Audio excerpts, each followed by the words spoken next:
highest form of wealth is the ability to wake up early in the morning and say, I can do whatever I want to do. People want to become wealthier to make them happier. Happiness is the complicated subject because everyone's different. But if there is a common denominator in happiness and universal fear of joy, it's that people want to control their lives. The ability to do what you want. The ability to do what you want and when you want, with who you want, for as long as you want, is priceless. It is the highest dividend money pays. Having a strong sense of controlling one's life is more dependable, predictor of positive feelings of well-being than any of the objective conditions of life we have considered. More than your salary, more than your size of your house, more than the prestige of your job, control over doing what you want, when you want to, with the people you want to, is the broadest lifestyle value that makes people happy. Money's greatest intrinsic value, and this can be overstated, is its ability to give you control of your time, to obtain, bit by bit, a level of independence and autonomy that comes from upspent assets that give you a greater control over what you can do and when you can do it. A small amount of wealth means the ability to take a few days off work when you're sick without breaking the bank. Getting the ability to use you don't have it. They can be life-changing. 6 months emergency expenses means not being terrified by your boss because you know you won't be ruined if you have to take a time off to find a new job. More still means the ability to take a job with a lower pay but flexible hours, maybe one with a shorter commute, or being able to deal with a medical emergency without adding the burden of worrying about how you pay for it. Then there's a retiring when you want to instead of when you need to. Using your money to buy time and options to have a lifestyle benefit few luxury listeners can compete with. But doing something you love on a schedule you can control can feel the same as doing something you hate. When you accept how true this statement is, you realize that aligning money towards a life that lets you do what you want, when you want, with who you want, where you want, for as long as you want, has incredible return. I said no, that didn't make a big difference in my life. There was just enough money in the bank. The difference happened when I was 22. Part of what happened here is that you'll be using a greater wealth to buy bigger and the better stuff, but you simultaneously give away more control of your time. At best, those things can cancel each other out.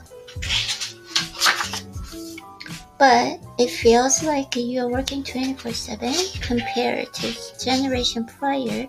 Control of your time has diminished, and a sense of controlling your time is such a key happiness influencer. We shouldn't be surprised that people don't feel much happier even though we are, on average, rich than ever.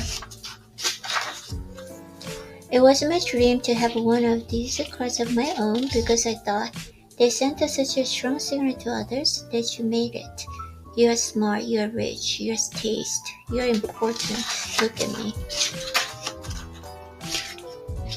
We tend to judge what's by what we see because that's information we have in control of us, in front of us.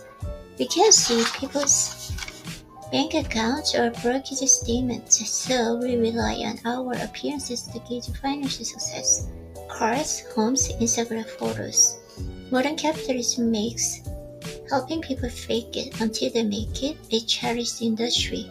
But the truth is that the wealth is what you don't see.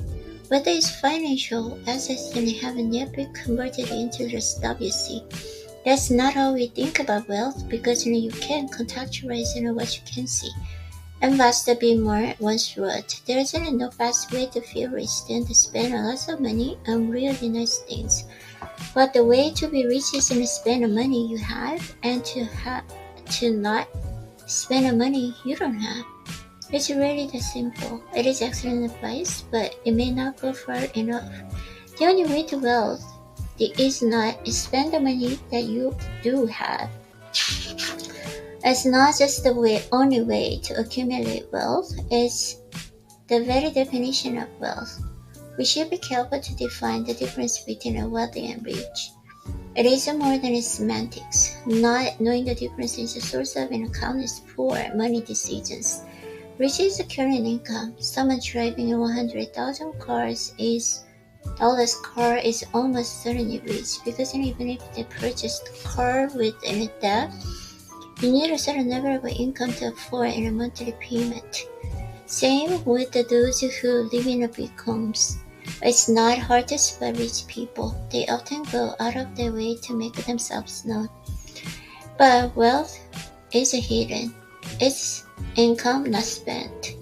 Wealth is an option, not yet taken to buy something later. Its value lies in offering your options, flexibility, and growth, and one day purchase more stuff than you could right now.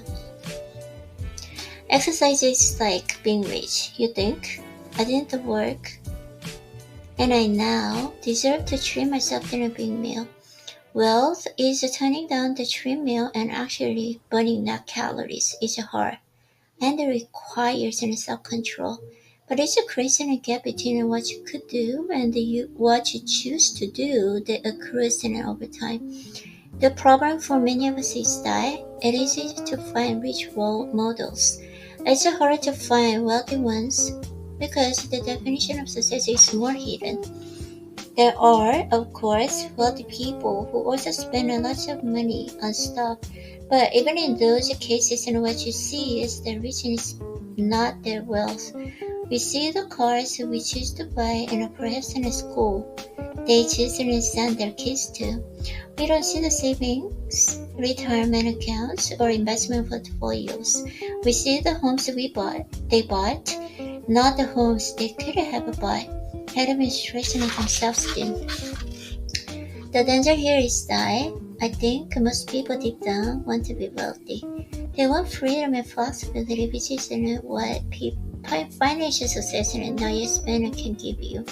But it is so ingrained in us that to have money to spend, the money that we don't get to see, the restraining it takes and actually be wealthy.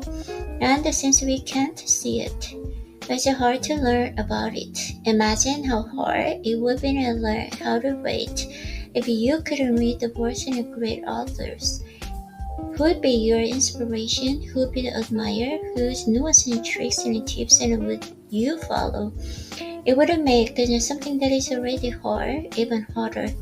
It's difficult to learn from what you can see, which helps explain why it's so hard for many to build wealth.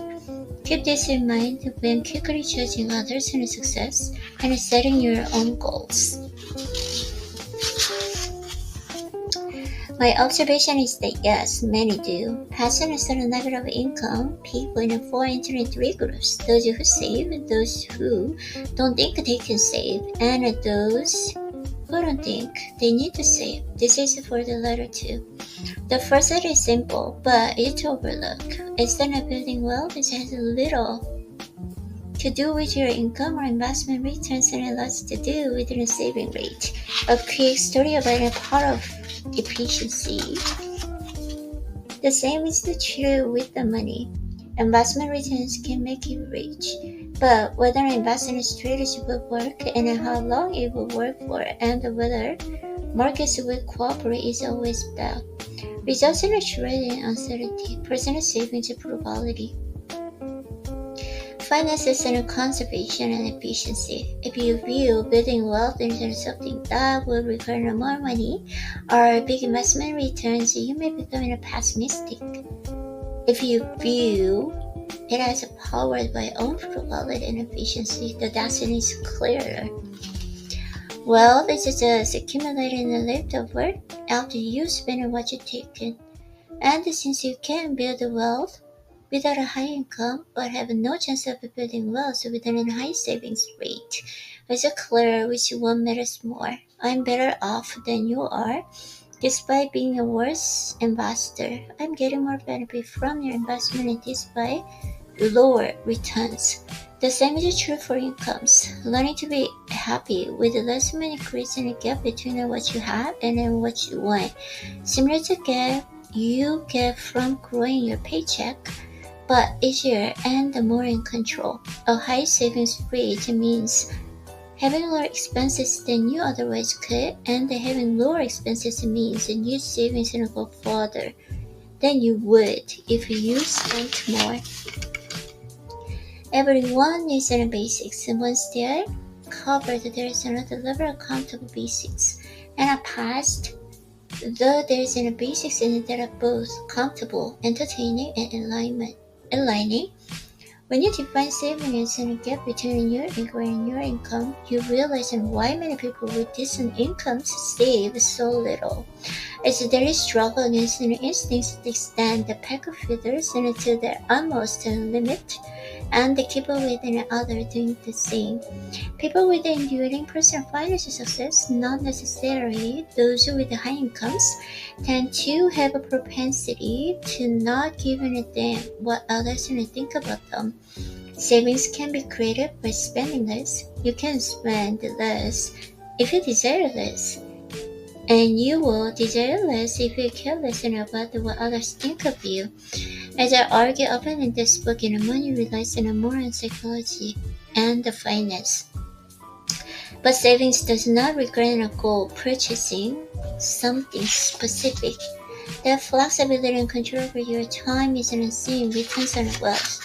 Savings in the bank that earn 0% interest might actually generate an extraordinary return if they give you enough flexibility to take a job with a lower salary but more purpose, or wait for the investment and opportunities that come when those without flexibility are desperate.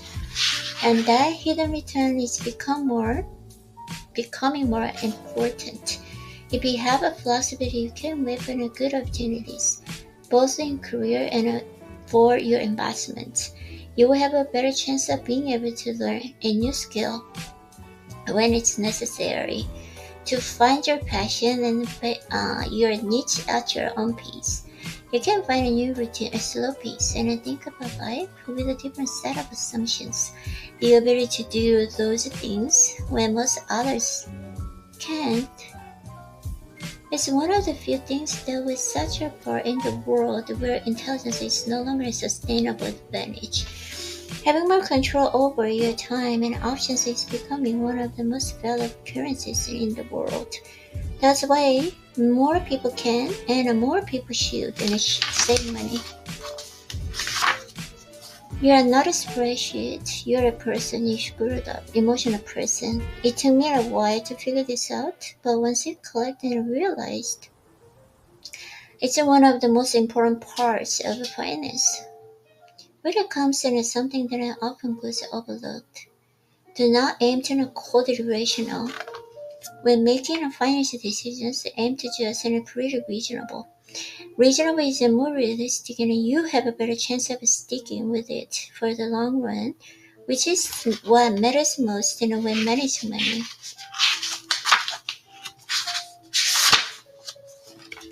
I visualized my grief if the stock market went way up and I wasn't in it, or if it went way down and I wasn't completely in it.